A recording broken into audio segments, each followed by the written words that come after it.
All right, folks, from Addison to Arlington, from Frisco to Fort Worth, patriotic events and fireworks shows are happening all weekend long across DFW. Now, here to talk about some of the best options for 4th of July fun this year is Stephanie Allmon Mary, managing editor of CultureMap.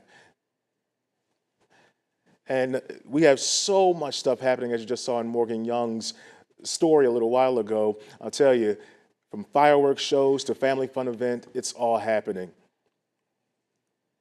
Hey, Damon, great to be with you to talk about this today. That's right. Last year, some of the bigger events were still holding off, but this year we have more than ever. We are packed with fireworks shows and festivals, parades. There's even an emerging trend of non-fireworks, quieter celebrations this year. Now, the hardest part is actually keeping track of when everything happens. So on CultureMap, we've got a long list of dozens of 4th of July events listed chronologically with links through to the website. It's important to know that some of the events do require RSVPs and others might be sold out by this point, and all have different rules about what you can bring. So do be sure and check those websites to save yourself some headaches. Yeah, so planning ahead is going to help families out this weekend. You know, Stephanie, things right now seem to be getting back. You know, we've been dealing with the pandemic over the past 2 years, so things were quiet, and now they're ramping up again.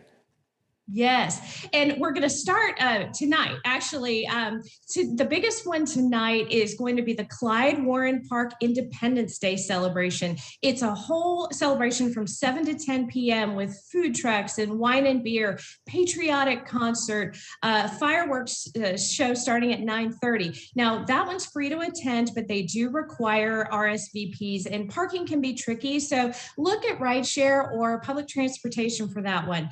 Tomorrow night is Addison Kaboomtown, which we just heard about, and everybody's heard about it. It's so popular that it's actually sold out, unfortunately, for general admission.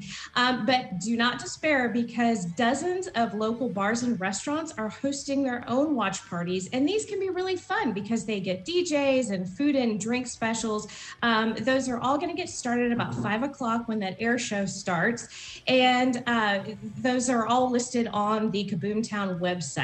If Addison's a little too far for you, check out the Light Up Arlington event at the Arlington Music Hall, or the Stars and Stripes Fireworks Festival at Lone Star Park in Grand Prairie tomorrow night. Those are both ticketed, but last we checked, there were tickets still available. And, you know, Stephanie, I'm so glad you brought up that tip about parking. I was just over near Clyde Warren Park yesterday, and with construction in that area, parking is really, really hard to find right now.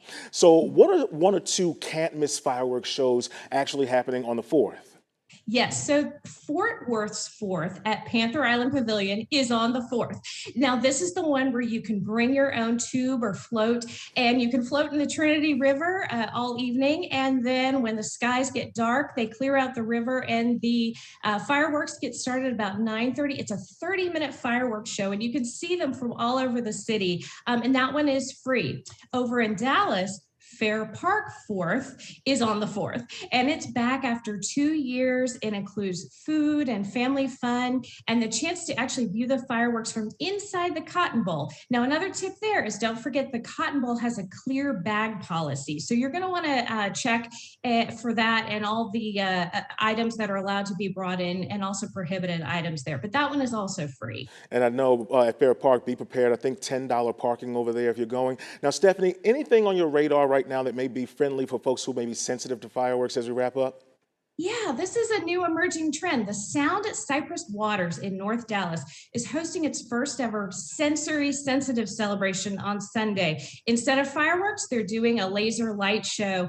So check that out if you're sensitive to noise. And then on Monday, the 4th of July, the Grand Prairie Main Library is hosting a quiet zone, family friendly. They're handing out noise canceling headphones, again, for those a little bit sensitive to noise. So check those out if you want something different. Stephanie, as always, thanks so much for your time this morning. And folks can go to CultureMap to find out what's all on your radar and more events this weekend.